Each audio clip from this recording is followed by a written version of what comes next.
هل تصريحات الحبتور مجرد عتب اقتصادي أم رسالة سياسية مبطنة؟ في مقابلة مثيرة مع قناة CNN الاقتصادية، قال رجل الأعمال الإماراتي خلف الحبتور: تقدمنا بمشروع استثماري ضخم تصل قيمته إلى 6 مليارات دولار داخل مصر، وكتبت رسالة إلى فخامة الرئيس عبد الفتاح السيسي. بعدها تواصل معنا رئيس مجلس الوزراء واجتمعنا معه وطلبنا منهم بعض المعلومات الضرورية، لكن للأسف لم يصلنا أي رد رسمي واضح، فقررنا الانسحاب. كما أشار الحبتور إلى عرض تلقاه سابقا لشراء قطعة أرض صغيرة مطلة على البحر في الساحل الشمالي بسعر بين 10 و13 مليون دولار، لكنه فوجئ لاحقا بارتفاع السعر إلى نحو 28 مليون دولار، ما دفعه للتراجع عن الفكرة.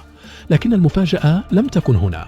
الحكومة المصرية، ومن خلال بيان رسمي على لسان المتحدث باسم رئاسة مجلس الوزراء، أوضحت أنها لم تتلقى أي طلب رسمي من الحبتور.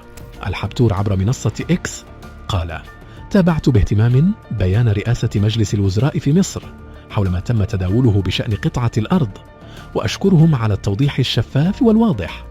لكن السؤال يبقى مفتوحا: هل فعلا انسحب الحبتور بسبب تأخر الردود الرسمية، أم أن تصريحاته كانت نوعا من الضغط التجاري أو السياسي غير المباشر؟